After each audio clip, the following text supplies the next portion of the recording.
Professora Tereza, bem-vinda de novo.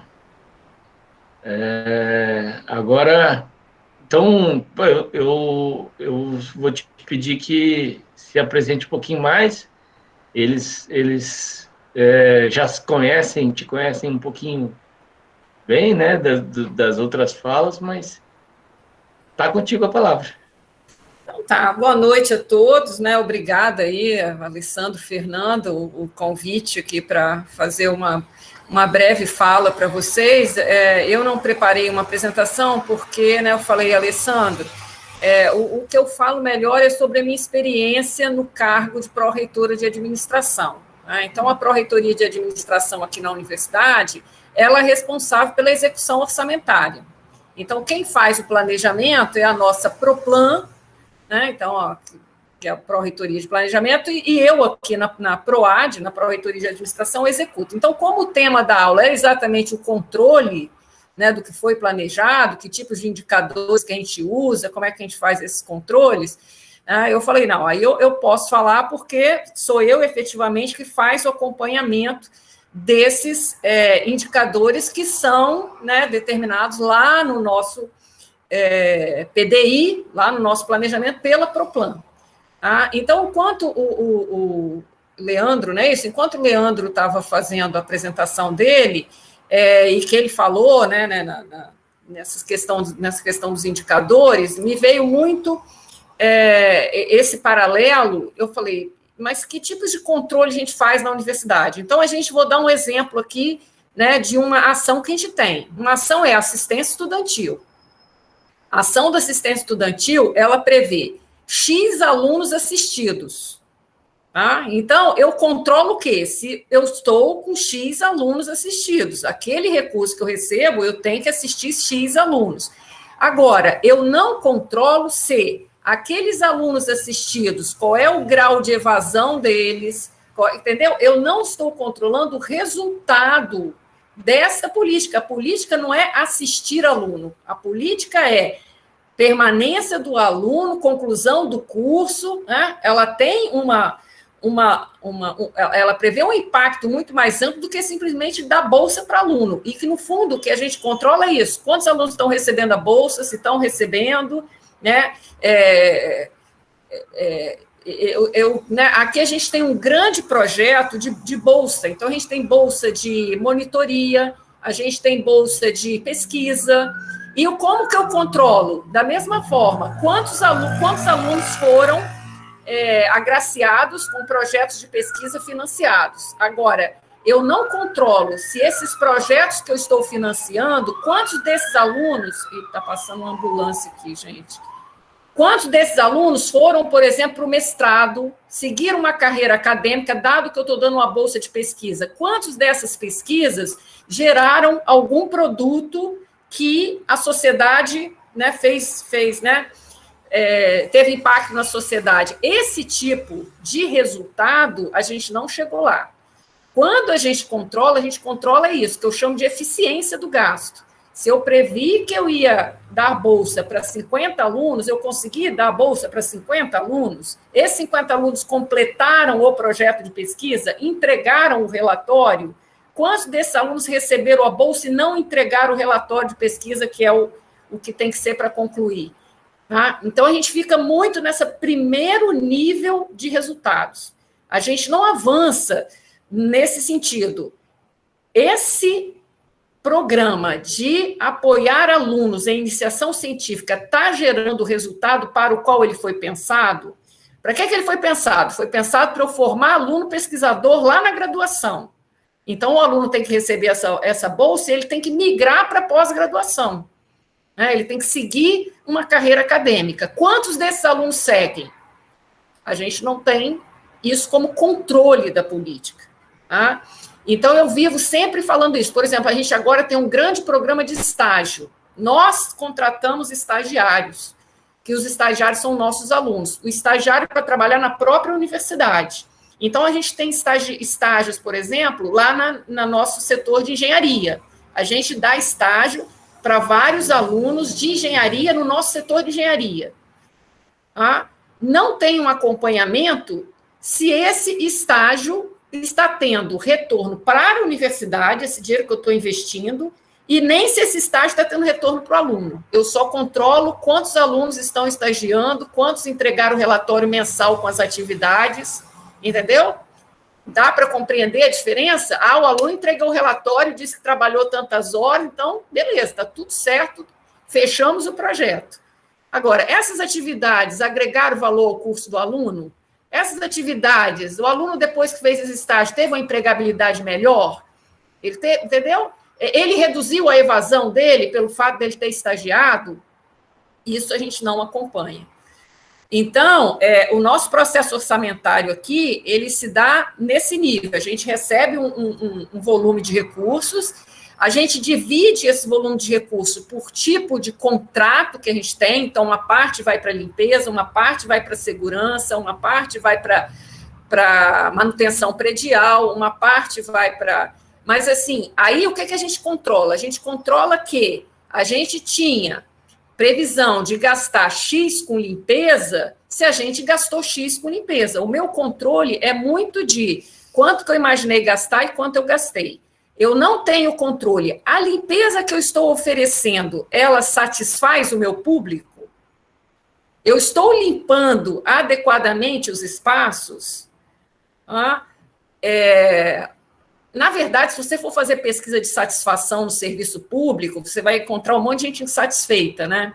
Porque a satisfação ela tem que estar muito adequada ao volume de recursos que a gente tem. Então, não adianta esperar uma limpeza de primeiro mundo com orçamento de terceiro mundo. Então, se eu hoje for fazer uma pesquisa de opinião sobre a qualidade do serviço de limpeza na universidade, eu tenho certeza que vai vir um resultado muito ruim. Exatamente porque a gente está no momento de muita dificuldade orçamentária. Então, esses indicadores hoje, aqui na universidade, eles são indicadores desse tipo. Eu planejei gastar tantos reais com tal serviço, imaginei atender tantas pessoas ou tantos espaços e atendi ou não, no sentido, quantos alunos receberam bolsa, quantos alunos entregaram relatórios de bolsa, quantos espaços eu consegui limpar, né? Como é que está a segurança do campus? Então, eu invisto em segurança. Aí eu fico, né? O máximo que eu consigo acompanhar quantas reclamações na ouvidoria apareceram sobre a segurança no campus. Então, assim, o meu controle de qualidade do serviço, ele passa muito pelas reclamações na ouvidoria. Então, a gente lá, pelo final, faz um batimento entre, né, o que chegou na ouvidoria, qual foi o serviço que teve mais reclamação, e aí é onde eu devo aumentar o investimento naquele serviço e reduzir nos outros. Então, isso me chamou atenção na fala, né, do palestrante anterior, onde ele exatamente destacou isso.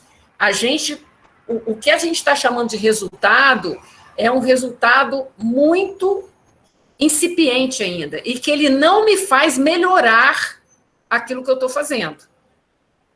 Ele não me propicia que eu tenha um feedback se aquele dinheiro está sendo investido eficientemente.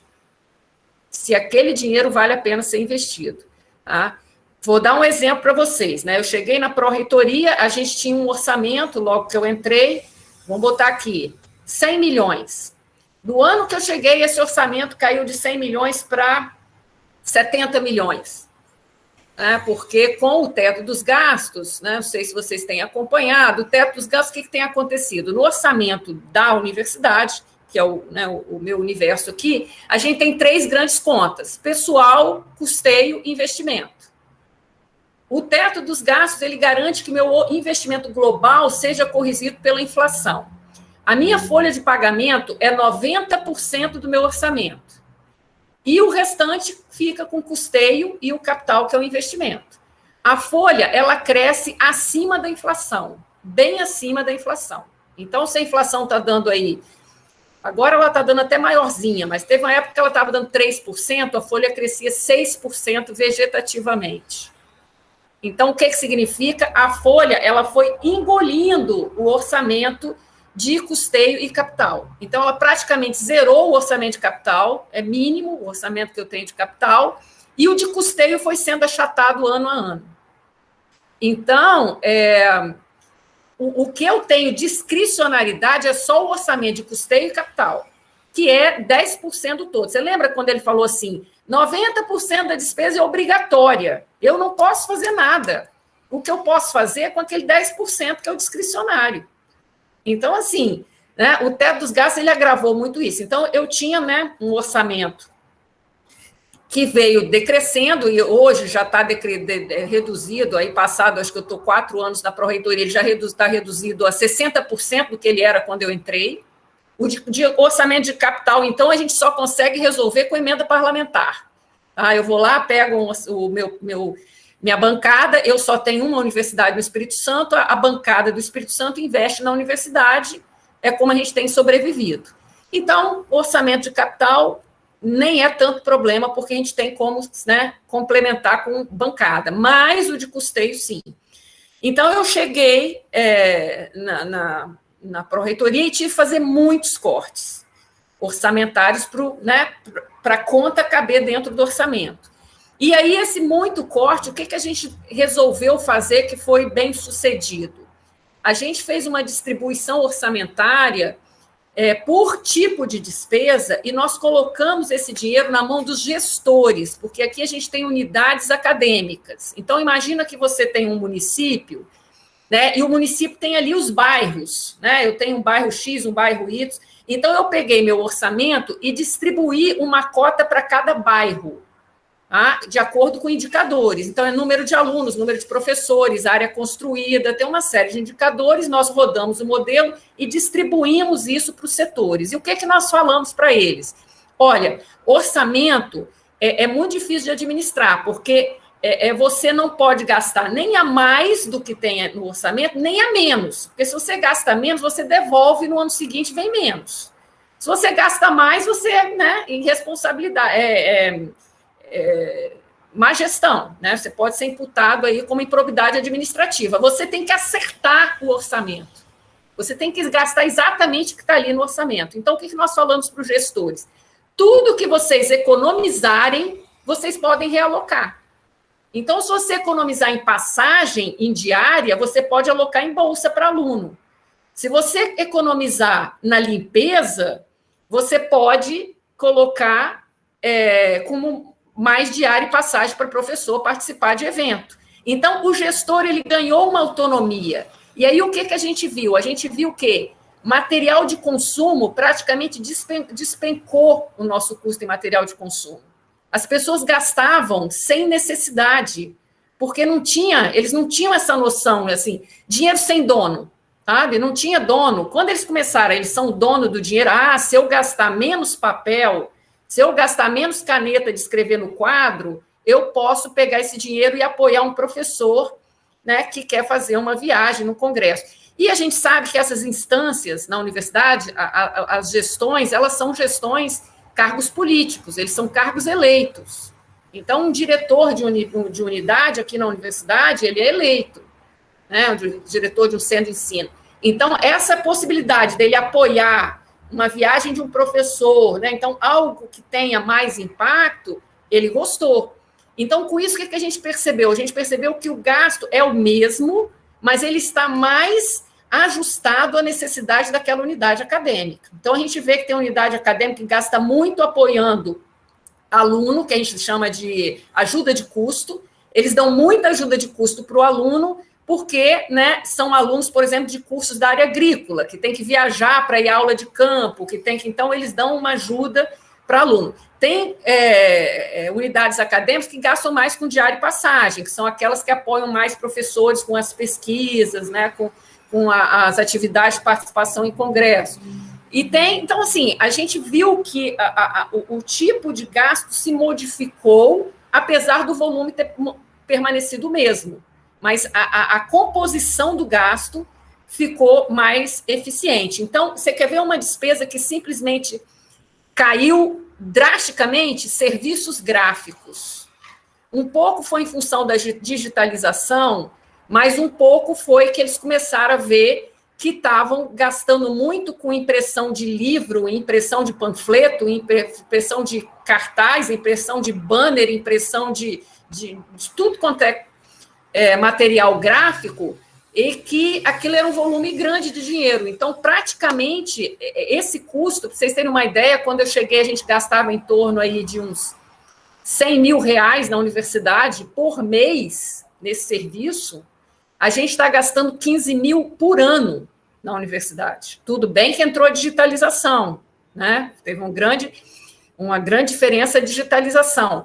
Mas, mesmo antes da digitalização, né, se instituir, e ela se instituiu muito fortemente agora na pandemia, ela foi um curso que reduziu muito, porque eu digo que, assim, talvez tenha sido um curso com pouco impacto político. Eu dar dinheiro para o cara gastar para imprimir papel. Tá?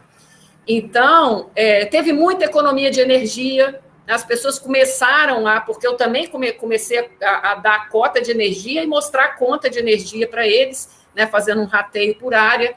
Então, houve. E aí começou a haver uma briga, porque o cara fala assim: ó, eu apaguei a luz, desliguei o refrigerado, mas meu colega não. Então, não adianta nada eu economizar, porque o outro não economizou. Então, ficava um denunciando o outro. Ó, né, você está gastando dinheiro que eu preciso depois. Então, assim, teve um efeito bem interessante. Né? E o que a gente chama de planilhão, né? Tem um nome, vamos rodar o planilhão. Planilhão é essa distribuição entre os centros. E um dos controles que a gente faz é esse: o que foi o original do planilhão e o que foi o executado. Então, a gente vê direitinho o que eu pensei que seria uma despesa, né? E como ele foi executado e como isso mudou de acordo com o centro de ensino. Aqui os nossos centros de ensino são por assunto, né? Então tem o centro da engenharia, tem o centro da saúde, das ciências sociais, né? Tem o centro das áreas humanas e naturais. Então a gente vê que essa composição ela mudou de acordo com o centro de ensino. Né? Então isso foi uma coisa legal, foi um aprendizado, foi um acompanhamento orçamentário e que eu considero, né, nesse olhar assim de impacto, eu considero que foi, sim, uma coisa positiva, no sentido de eu ajustar melhor um gasto orçamentário às características do centro de ensino. Tá? Então, agora, o que a gente sempre faz, por exemplo, agora com capital, a gente faz isso. Olha, diretor, no início do ano a gente fala, você tem 300 mil reais de capital, escolhe em que você quer gastar.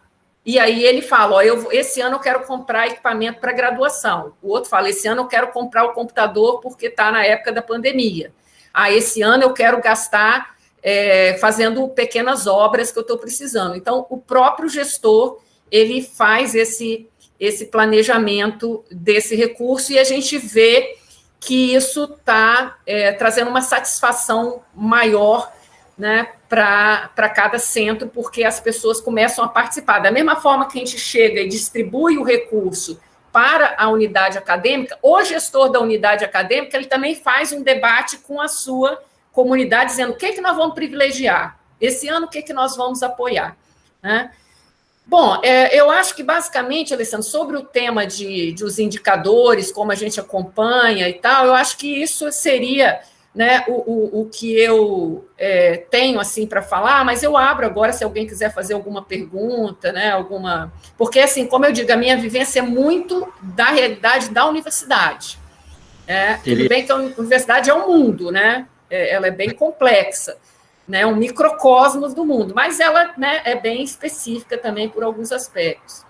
E o depoimento que você deu, ele complementa de maneira fantástica toda a fala, né, do Fernando, porque, veja, o que você acabou de mostrar aqui é o planejamento da boca de caixa, que a gente estava começando ali a levantar enquanto uma metodologia de planejamento.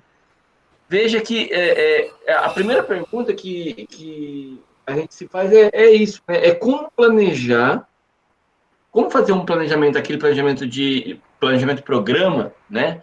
Não, vamos atacar problemas específicos, desenvolver indicadores. Se eu tenho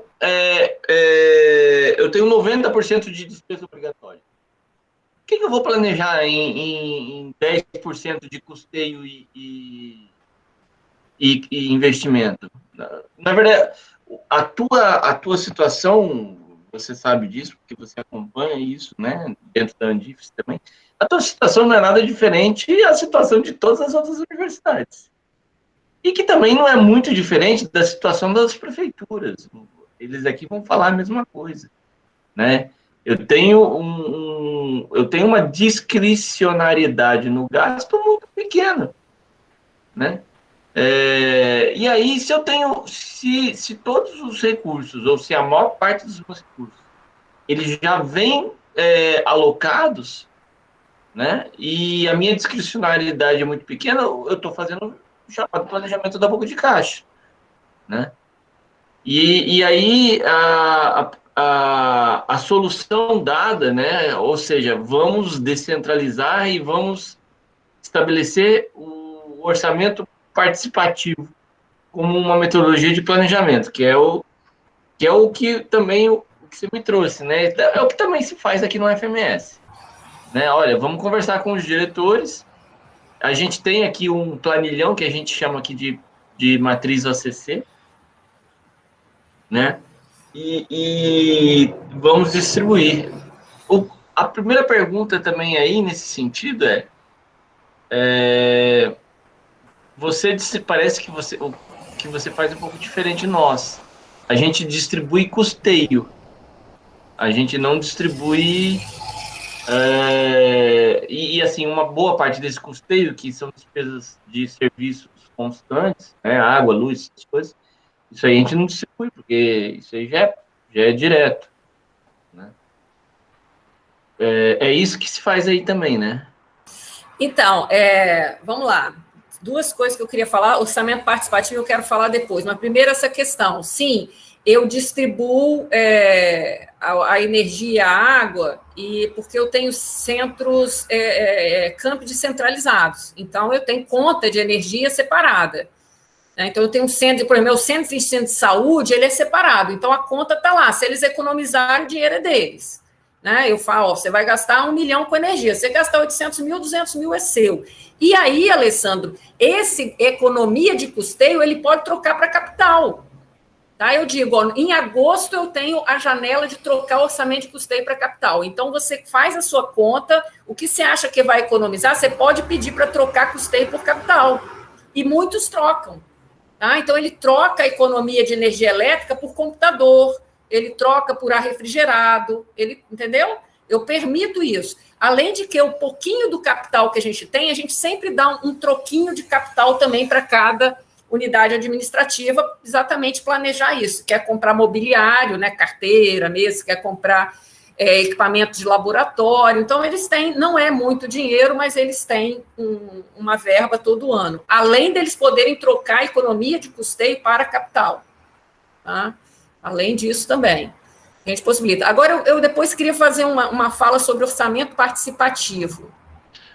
Você quer que falar antes de eu passar a palavra? Eu tenho o Plínio, o Fernando e o Lázaro para falar. Ou você quer falar depois? Não, é porque eu vou mudar, eu vou fazer um gancho do orçamento participativo com uma experiência que eu tive no município aqui, numa consultoria que eu fiz no município aqui do Espírito Santo. Então, eu vou trocar o assunto. Então, é melhor a gente fazer uma rodada desse assunto que já está, e depois eu faço essa minha fala, que você me lembrou de uma coisa bem interessante que eu vi aqui em relação a isso. Tá, então eu vou passar a palavra para o Plínio, que foi o primeiro ali que levantou a mão, tá doido para falar. Boa noite, professora Tereza, obrigado pela participação, sempre enriquece nossas aulas. Na verdade, é uma questão que me surgiu uma dúvida com relação a como seria tudo isso na prática mesmo, né, no dia a dia, como é que funcionaria. Sei que a senhora vai adentrar ainda no tema do orçamento participativo, que eu acho que engloba um pouco essa participação mesmo dos gestores do recurso, né, em como eles podem utilizar esses recursos que são economizados, como a senhora mencionou, mas me chamou a atenção uma questão. Eu imagino, aí a senhora me corrija se eu estiver equivocado, é feito um planejamento, né, para aquele anual, acredito eu, onde ali está englobado, obviamente, o custeio e também o que vem de crédito anterior, né? Então ele tem ali uma gordurinha que ele pode encaixar no orçamento. Isso é mutável ao longo do caminho? A senhora me disse que é possível que, de repente, ele fale, eu tenho aqui uma economia presumida, de que tem uma aula esse ano, por exemplo, presencial, a gente vai economizar mais ou menos tantos por cento de energia, tantos por cento de água e assim por diante. Então, o que acontece se, porventura, essa presunção não se concretizar? Ele realoca, volta ao recurso, e se ele já tiver utilizado o recurso? Como é que fica essa matemática aí, na prática? Boa pergunta. Olha, para que isso seja, primeiro, para que esse modelo seja implementável na prática, a gente faz isso tudo pelo nosso sistema de gestão, que é um sistema integrado. Então, todo pedido que ele vai fazer de qualquer serviço, ele entra no sistema, vai pedir uma viagem. Aí tem a diária. Ali já está o saldo que ele tem de diária, o sistema já breca. Ó, você não pode pedir mais diária, você não pode pedir mais passagem. Então, é claro que se ele frustrou esse cálculo de quanto ele ia gastar com diária e passagem e estourou isso e agora ele quer gastar mais, ele vai ter que me dar orçamento. Se ele não tem, ele não vai poder gastar com diária e passagem. Né? Não tem. O sistema, não sou eu pró-reitor, já é o sistema. O sistema avisa, não tem. Ele pode até pedir emprestado para o colega do outro centro, isso acontece, tá? Ah, o diretor tal me emprestou, o ano que vem eu vou devolver logo no início do ano, isso acontece. Aí a gente tira de uma unidade e joga na outra. Tá? Então, é porque aqui a gente tem, inclusive, nós temos uma arrecadação própria. Então, tem centro que tem muita arrecadação própria e centro que não tem. Então, também, se você arrecadou, o dinheiro é seu. Né? Você faz a pesquisa, um percentual vem para a própria unidade, que é o que a gente chama de ressarcimento.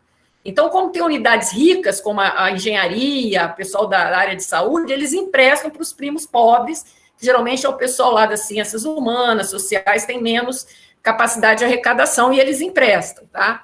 Então, é meio isso, eles se conversam entre si. Mas vamos supor que ele calculou que ia economizar energia e não economizou. Né? Ah, não, eu vou me dar aqui energia que até o fim do ano eu vou economizar. Eu não deixo, eu só deixo assim, olha, se eu te dei 200 mil, eu planejei que você ia gastar X mil mês. Até esse mês você já economizou tanto, aí você pode usar. Entendeu? Eu vou na meta que eu fiz para ele mês a mês. Aí por isso que o sistema vai economizando. Então, eu não deixo ele imaginar que vai gastar dali para frente. Eu só deixo que ele já, né, gastou nessa caixa de despesas fixas mensais. As despesas que são elegíveis, do tipo diária, passagem, beleza. É só ele me dizer, esse ano eu não quero gastar passagem. Não gasta, não pode alocar tudo em outra coisa. Tá? E a gente vai colocando isso no sistema, né? A gente vai alimentando o sistema de transporte, sistema de diário, sistema de passagem, manutenção predial, tá? Então, uma despesa que eles gastam muito é manutenção predial, e às vezes eles pedem uma manutenção e sai mais caro do que eles imaginavam. Então, eles têm que tirar de outro lugar para completar ali aquela despesa de manutenção predial. Tá?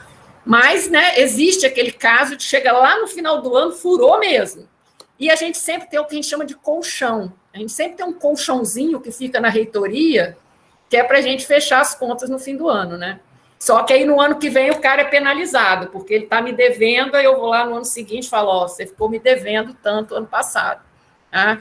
Mas existe sim esses casos, chega lá no finalzinho do ano e furar, né, o orçamento, mais nessas contas que são de uso, vamos assim, imprevisto, né? Aí o cara tem que dar uma passagem para o professor, porque é um concurso público, ele tem que dar, então eu não vou deixar de, né, eu vou ter que aportar aquele recurso. Isso acontece. Acho que eu te respondi, né? Perfeito, obrigado, professor. Agora eu digo, tá? Não dá para fazer isso sem um sistema apoiando, não.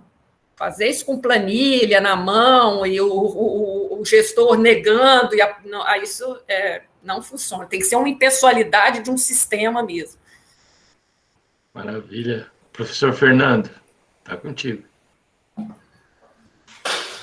Obrigado aí, professor. Tá muito legal mesmo. Eu sinto na pele um pouco assim essa dificuldade toda, assim, na verdade, assim, eu sou coordenador de curso de graduação também, né, e nossos indicadores orçamentários amarram muito, assim, em termos de graduação, na quantidade de alunos e na quantidade de formados. Eu imagino que deve ser a mesma coisa aí para a universidade. Então, assim, na minha unidade de gestão, vamos dizer, né, o que eu posso controlar e contribuir com o orçamento é baseado nesses indicadores. E aí a gente fica um pouco no dilema, assim, porque, por exemplo, o curso de administração, pelas diretrizes nacionais curriculares, eu não preciso ter estágio e TCC. E são dois elementos que eles são riquíssimos, assim, para o aprendizado acadêmico, né, para transformação, até para melhorar as questões de soft skills, né, eles vão mais bem preparados para o mercado. Só que são atividades que amarram muito. Então, se por um lado eu tenho os indicadores que, assim, em termos de gestão, né, seria muito bom a gente entrar 50 alunos, formar 50. Por outro lado, se eu aliviar muito essa questão assim da qualidade, estou entregando alunos, não é que eles não são bem formados, né? Eu acredito que a qualidade do nosso curso é muito boa, assim, tanto é que é raro a gente ver algum aluno nosso que não está no mercado de trabalho, que não empreendeu, né? Mas se a gente também aliviar um pouco, até que ponto isso não prejudica um pouco, assim, né?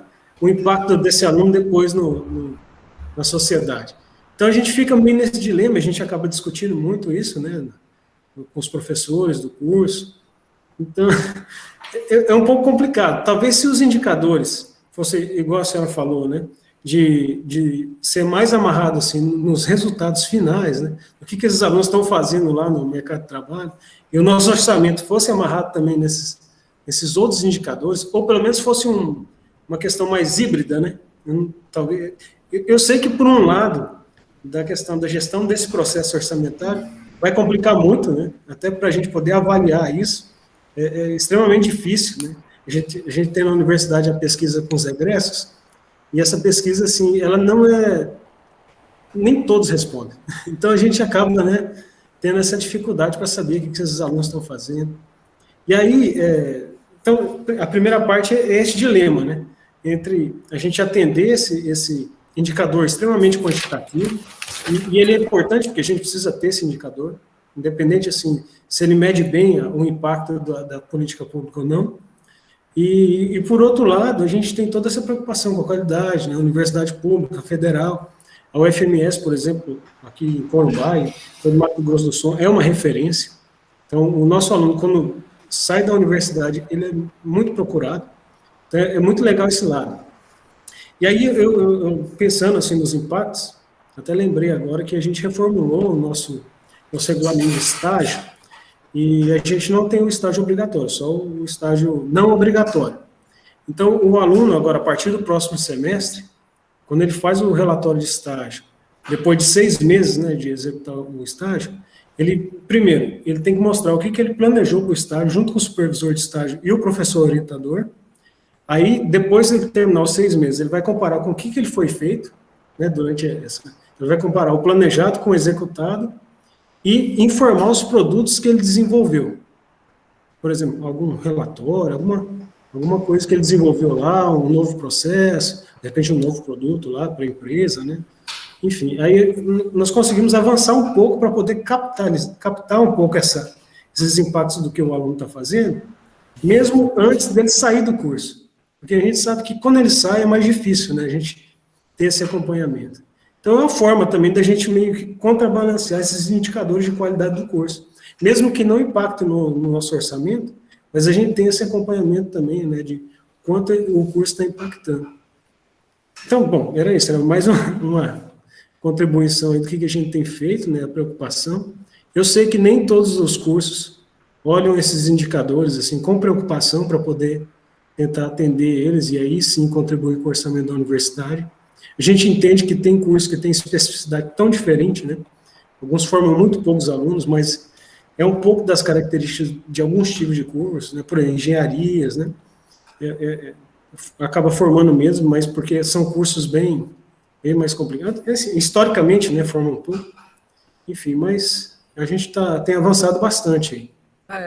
Aqui no campus do Pantanal, com certeza em toda a universidade. Aqui a gente teve um indicador interessante, que foi o curso de Direito, que formou 105% dos alunos. Como é que você forma 105%? Ou seja, formou mais do que entrou. O que é isso? É aluno que vem por mandato judicial e entra no meio do curso e se forma na universidade. Então, quando você pega quantos entraram na turma e quantos se formaram, forma mais do que entra.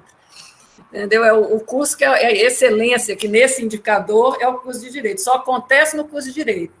Né? E o nosso curso de Medicina, que, né, com raras exceções de algum aluno que morre durante o curso, todos que entram praticamente se formam, não tem praticamente evasão. Aí tem as engenharias lá com índice de evasão alto. Mas você falou um ponto aqui que todo gestor, se vocês estão aqui estudando, vocês estão estudando para ser gestores públicos, né?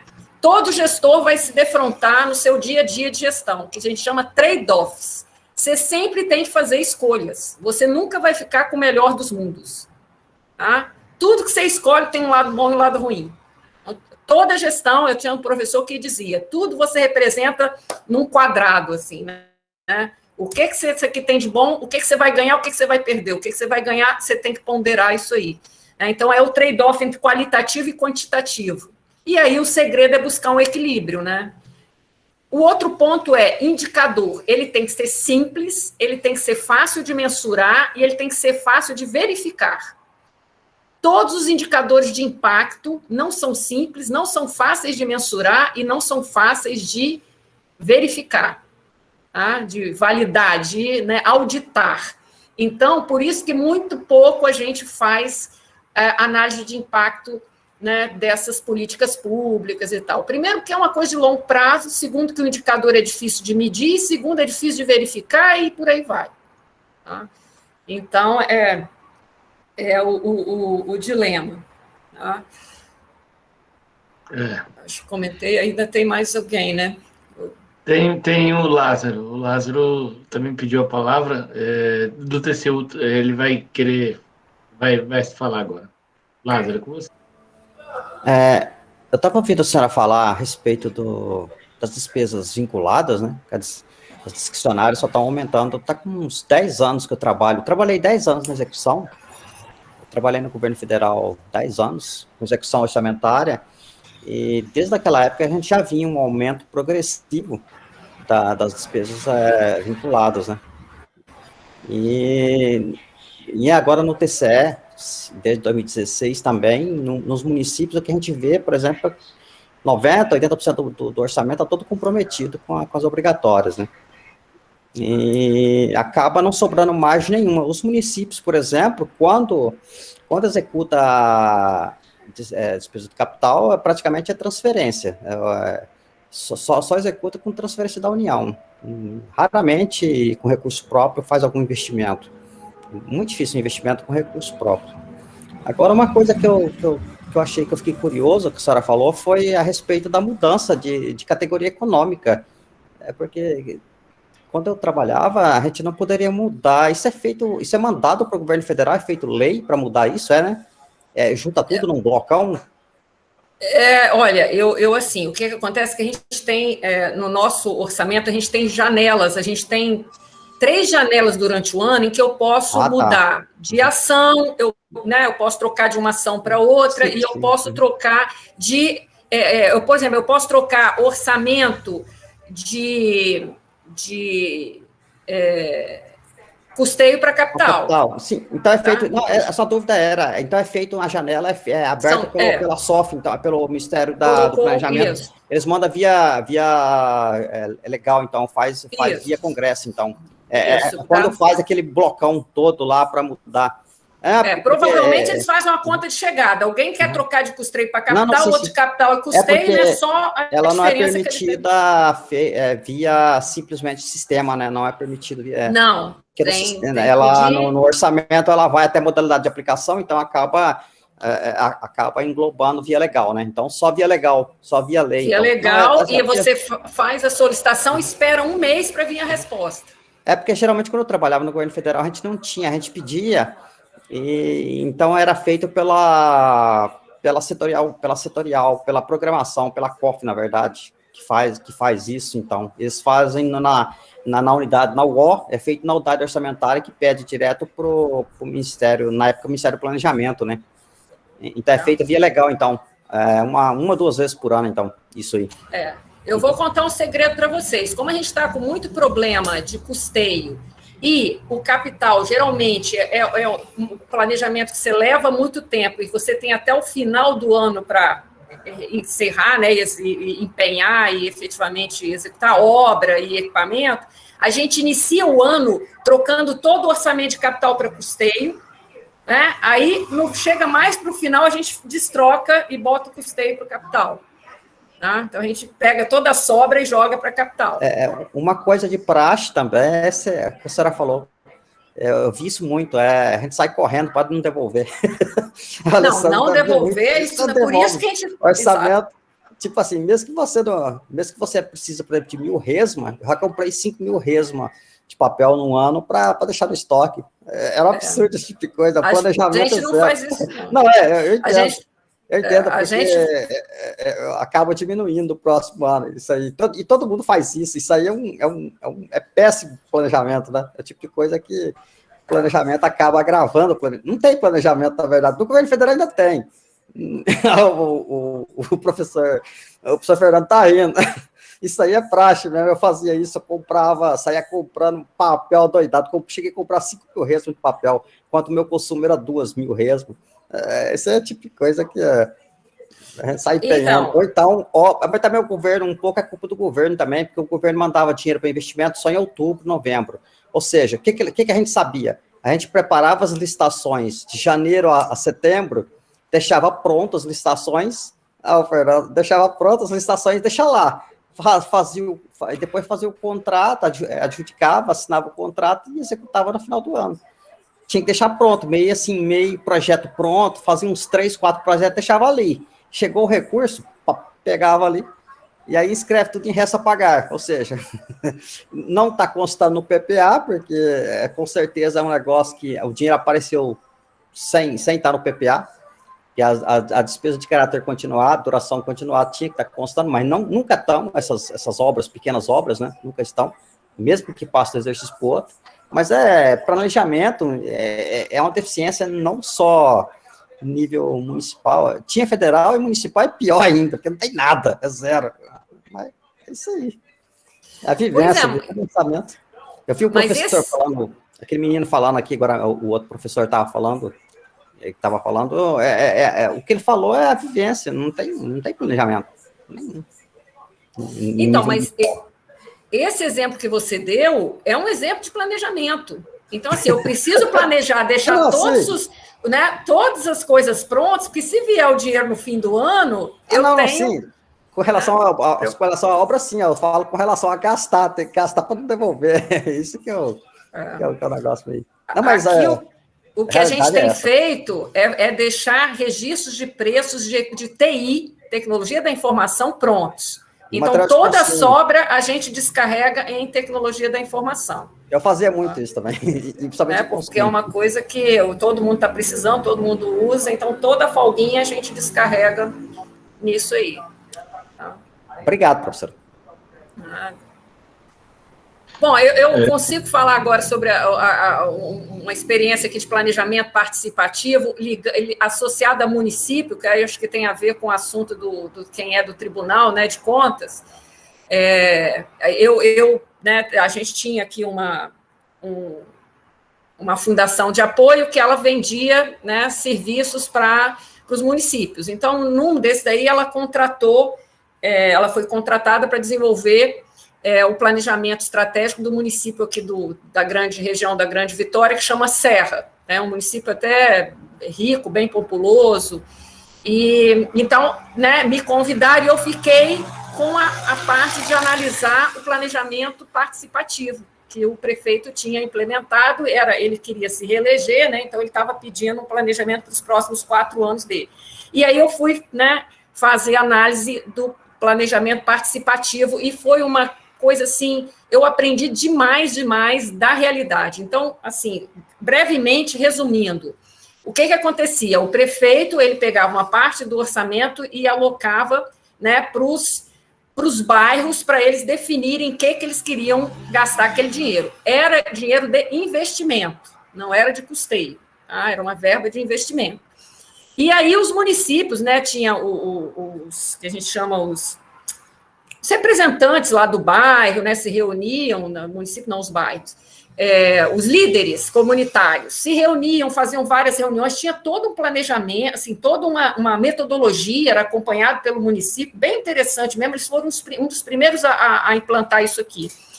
E aí, o que acontecia? A comunidade fazia o pedido. Então, eles pediam escola, eles pediam posto de saúde, eles pediam parques, né, para as crianças, e aí eles conseguiam a verba, e aí, né, o prefeito ia lá e implantava. Fazia a escola, fazia o posto de saúde, fazia... Beleza, isso foi no primeiro mandato dele. Aí fui eu lá no final do primeiro mandato analisar como é que estava isso. Resultado, né? Construía o posto de saúde, não tinha dinheiro para pagar o médico. Construía a escola, não tinha dinheiro para pagar o professor. Ou seja, o investimento, ele gerava uma necessidade de custeio que não estava previsto no plano. Então, ficou todo mundo insatisfeito, porque, com exceção do parquinho que ficava pronto e a criança conseguia brincar, o resto que eles escolhiam, eles não conseguiam usar, porque não tinha o profissional. E aí, o que então aconteceu? Todo mundo ficou pedindo parque para a criança brincar, que era a única coisa que eles conseguiam, né, efetivamente. Então, assim, essa questão do orçamento participativo, se você não tem uma visão sistêmica do que você está pedindo, se você não tem essa questão do, né, de como é que isso se desdobra depois, na hora da implementação, e frustrando todo mundo. Resultado, né, cheio de PAs, postos de atendimento de saúde, sem médico. Não tinha profissional para atender. Quando eu fiz análise, eu não sei se eles resolveram isso depois, que aí uma das sugestões que a gente deu é que no próximo orçamento participativo que queria, então, médico, queria professor, que queria... Né? Então, isso que me chamou atenção é que nem sempre você dá o poder às pessoas decidirem onde elas querem gastar o dinheiro, sai a melhor decisão. Porque se não tiver essa visão sistêmica e não orientar de quais são os impactos, você, né, acaba frustrando todo o programa. E eu acho que foi um pouco por isso que morreu essa coisa de planejamento participativo nos municípios. A gente não ouve mais quase falar sobre isso, e naquela época era uma constante, um fazia, o outro fazia, o outro fazia. Né? A mesma coisa aqui na universidade, todo mundo quer uma obra. Né? A gente diz que cada programa de mestrado quer ter o seu prédio. Só que depois vem a limpeza, depois vem a manutenção, depois vem, né, equipar o prédio, né, e aí não tem orçamento. Aí fica aquela obra lá e, né, o professor tem que correr atrás de um projeto de pesquisa para equipar a sala dele com equipamento, né, ele tem que ele mesmo limpar lá a sala dele, porque, né, não estava previsto esse crescimento de despesa. Tá? Então, é só para fazer um link quando a Alessandra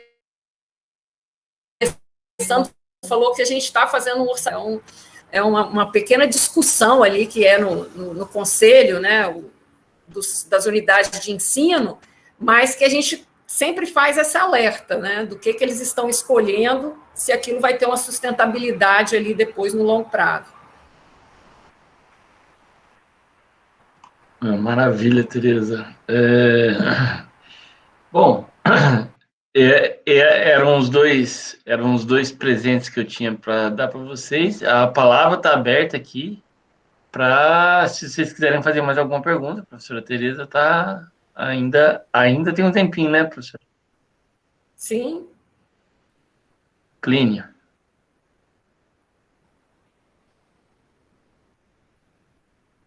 Hoje eu estou parecendo um colega nosso aí.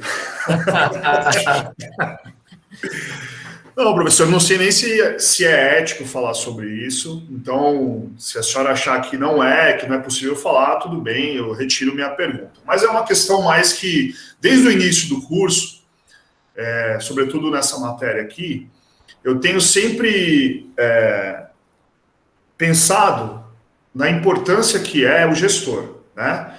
Enquanto um dos principais atores numa política interna em qualquer organismo, né? E, claro, na universidade não é diferente. A senhora assumiu não faz tanto tempo, né? Ou faz já que a senhora está nesse papel? Eu não tenho certeza. Qual o papel? A senhora está como coordenadora do Profiap, é isso? A professora Está Tereza... congelando para vocês. Está congelando aqui, Tereza. Está congelando.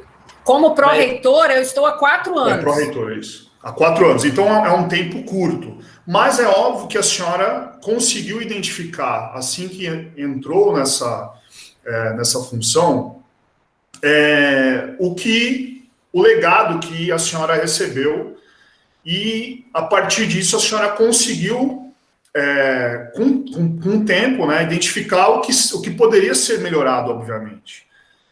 A minha pergunta é mais no sentido assim: a senhora acha que a política interna ela influencia muito no que diz respeito à evolução de um organismo, mais especificamente da universidade, que é onde a senhora está inserida, ou não? O organismo ele consegue, ele é autopoético, né? Ele vai evoluindo por si só, com as necessidades e as demandas que vão surgindo.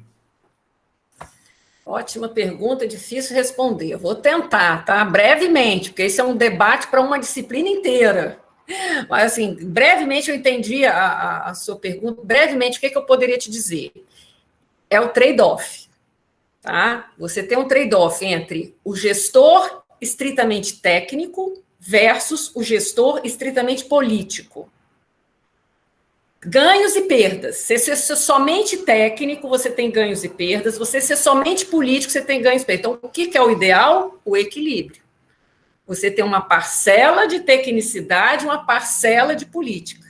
A política, no sentido, né, que eu estou me referindo aqui à política, é no sentido de ouvir a base e fazer vamos assim dizer, a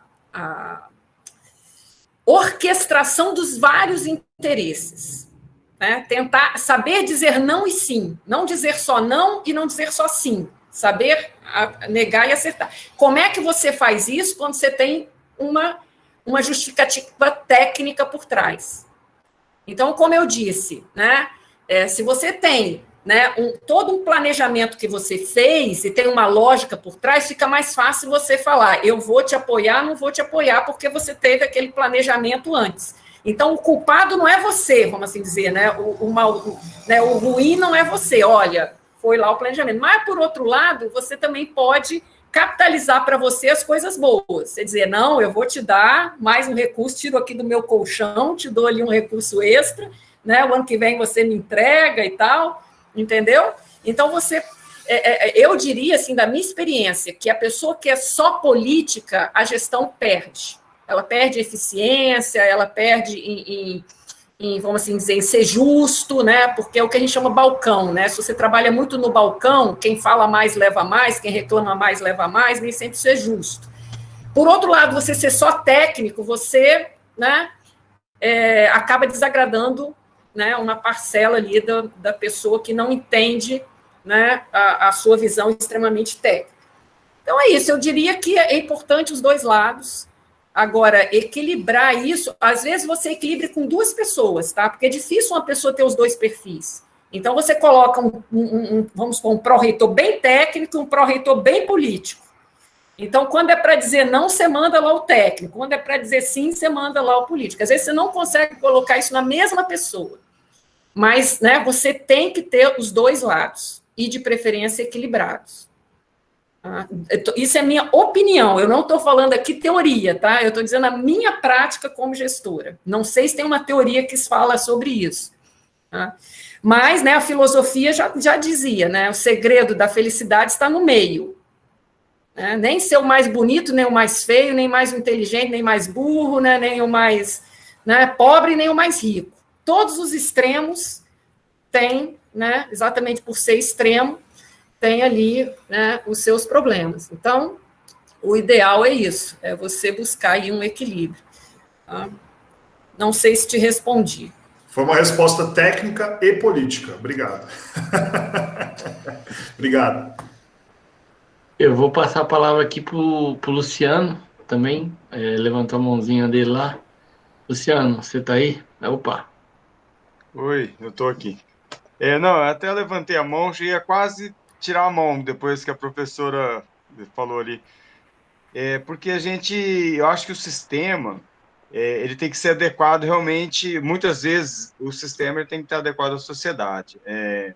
Senão a gente fica sempre nessa dicotomia, direita e esquerda, política e técnica, participativo e não participativo, pelo que eu vi da história do participativo. E eu sou até meio fã do orçamento participativo, mas entendo isso aí, porque já participei de gestão municipal em que tentamos fazer a construção de um plano municipal participativo e realmente há essas questões das pessoas, você joga a decisão na mão de... Se você tira toda a técnica, você incorre no erro de acontecer como aconteceu nos parquinhos aí. Isso aí a gente já até viveu aqui. E sempre ficar nessa coisa de amor ou ódio, né? Então, quer dizer, a gente tem que encontrar um meio termo. Aí agora, como a professora falou, até recolher. Então, assim, a gente não precisa decretar a morte do orçamento participativo, mas eu acho que o caminho é esse aí. Coloca um pouco, mas não o todo, né? Teria que ser um pouco de a técnica da secretaria de planejamento, da executora, que seria a educação, a saúde, e também a participação para dar liberdade à sociedade. Mas, assim, não dá para ser extremo. Se você deixar só na secretaria, a coisa pode acontecer de uma forma que não satisfaz a sociedade. Se larga só na sociedade, pode incorrer nos erros. Então, assim, na realidade, eu até baixei a hora que a professora falou que nós temos que ficar ali no encontrar um meio termo, e aí até é isso aí mesmo, é o meio termo. A gente tem que encontrar um orçamento que ele seja técnico, mas que ele possibilite uma participação.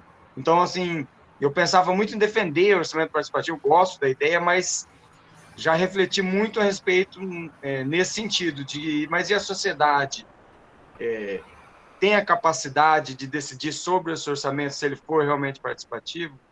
Então, é uma questão também que a gente tem que colocar, né?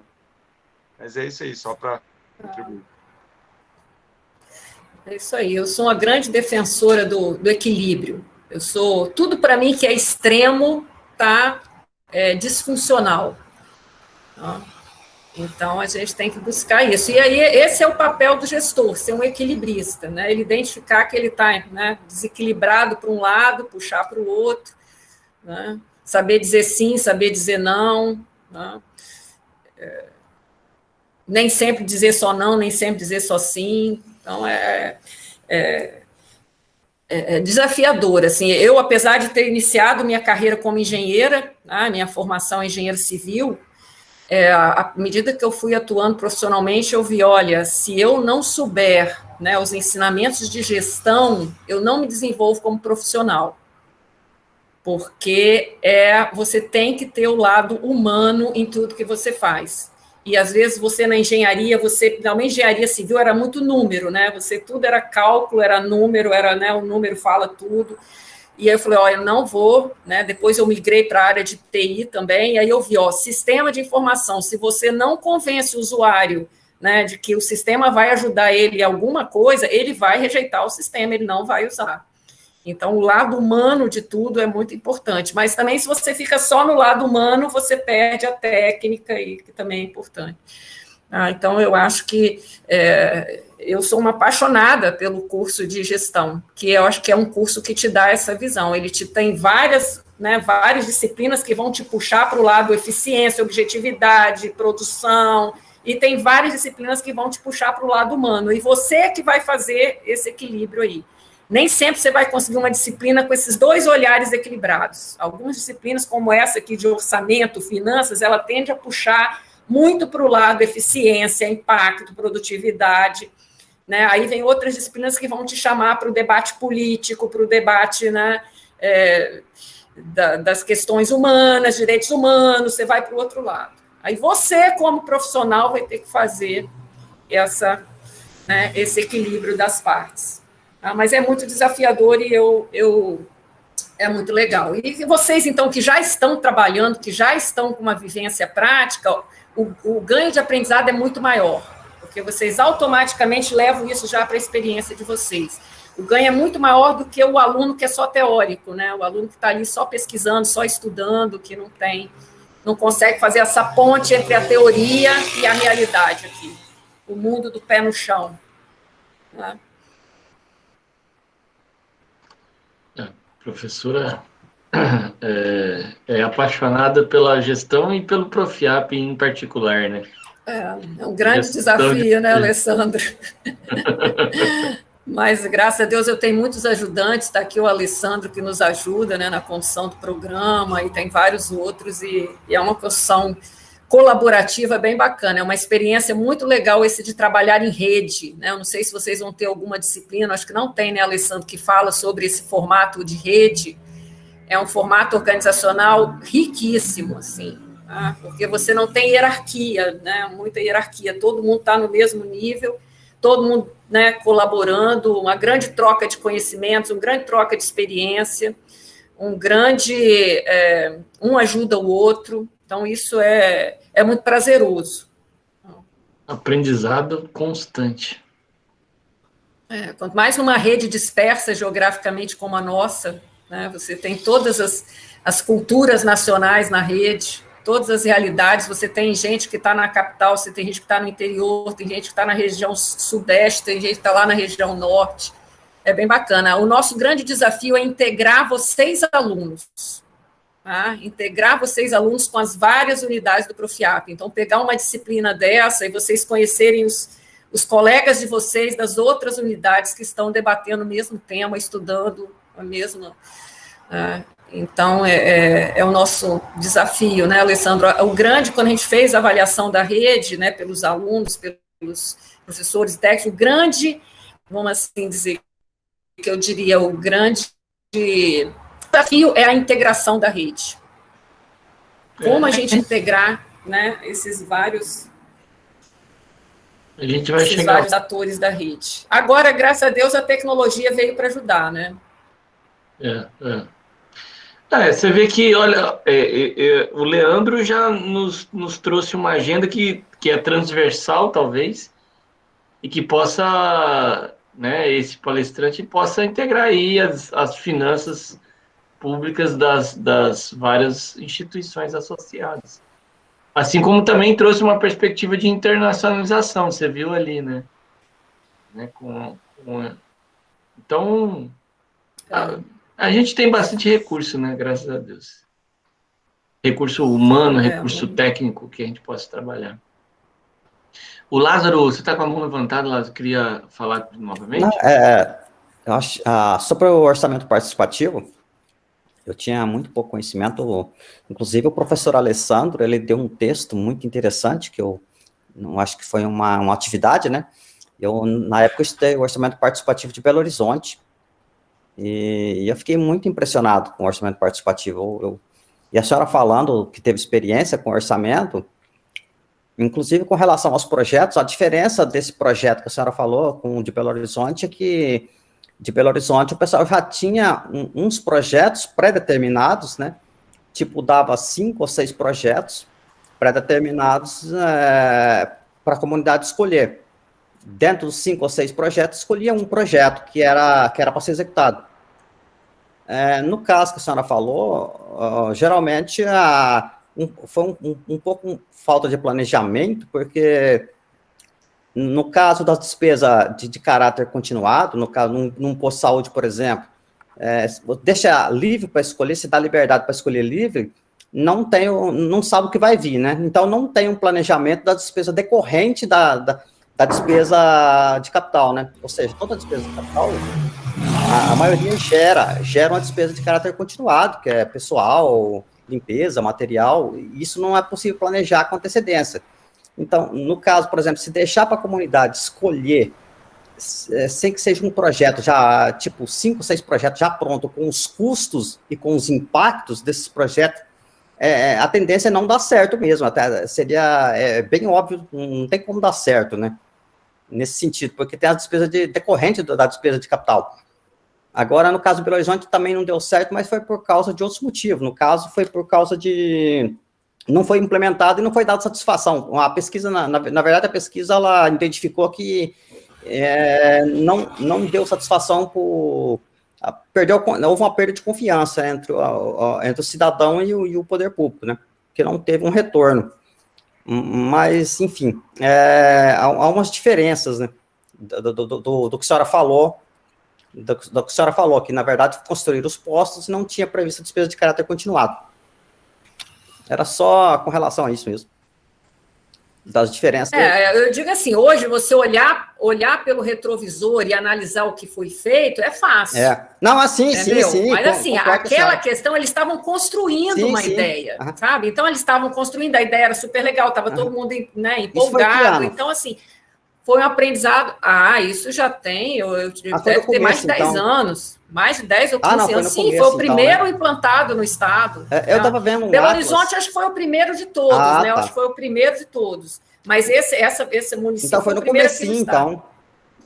Foi bem no início. Pensei que era recente. E eu fui 4 anos depois, né? Então, eles já tinham rodado durante 4 anos o modelo. Então, eu estava vendo, tem uma pesquisa que saiu, tem um Atlas Mundial do Orçamento Participativo, que eu estava vendo ontem, inclusive.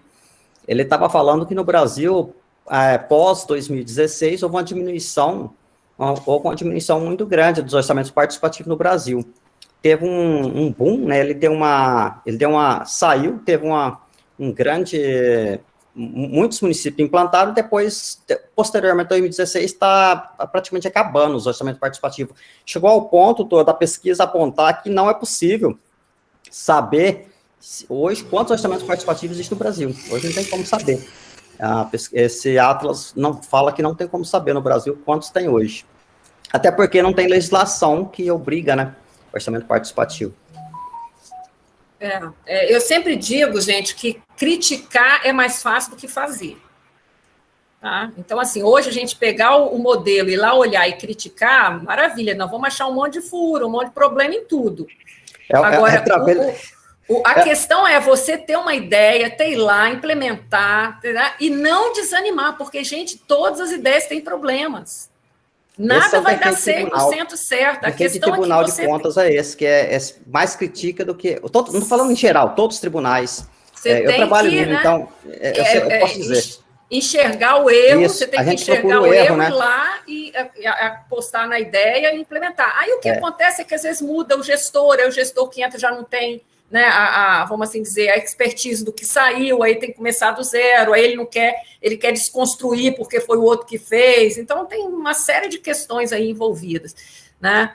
Mas o grande desafio é você criar, ir lá implementar, ir lá ter, né, a coragem de reconhecer os erros e melhorar. Esse é o bom gestor. Tá? Agora, quem só...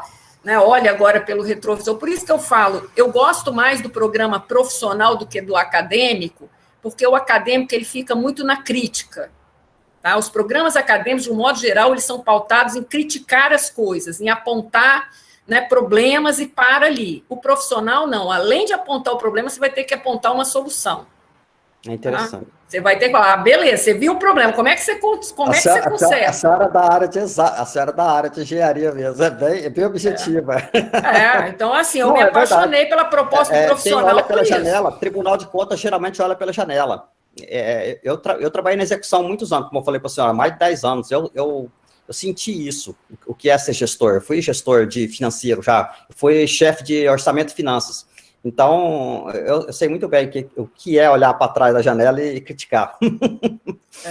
Por isso que eu estou falando, que é complicado. E agora eu estou do outro lado da janela, olhando para trás, apontando o erro. Realmente. Maravilha, senhores. Senhores, eu acho que se vocês estão satisfeitos, a gente passa para uma segunda parte. E tem mais alguém para falar alguma coisa? Então, professora Tereza, quer fazer seu comentário? Não, eu queria só agradecer, né, a oportunidade de estar aqui. Eu entendi que vocês estão fechando a disciplina, né? Eu entendi que é a última aula, né?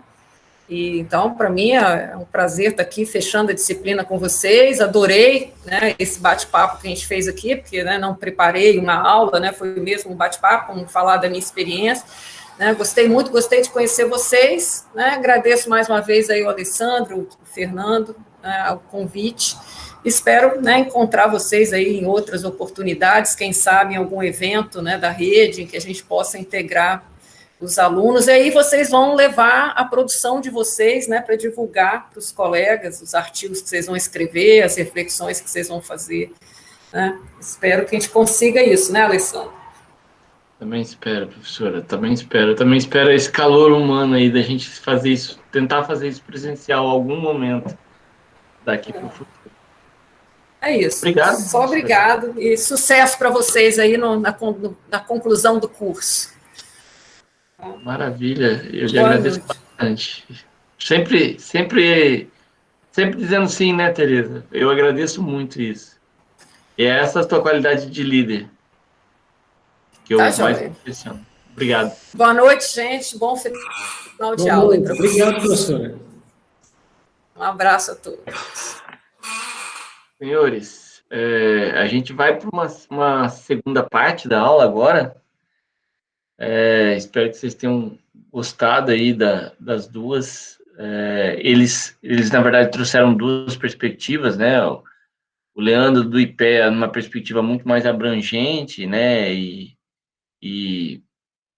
assim, dentro da questão do orçamento e do que a gente vai falar daqui a pouquinho sobre desempenho e medição de desempenho. E a professora Tereza, eu pedi que ela fizesse uma intervenção dessa forma mesmo, né? Depoimento muito ligado à prática do dia a dia dela, nada de teoria, até mesmo para que a gente possa agora discutir um pouquinho as duas coisas. Assim, no meu entendimento, foi complementar. Se eu tivesse pedido para ser tão complementar assim, não teria sido. Até porque vem agora essa discussão sobre desempenho, questão de desempenho e tudo mais. Eu vou pedir para vocês, eu acho que vocês estavam nisso, né? Uns 5 minutos mesmo,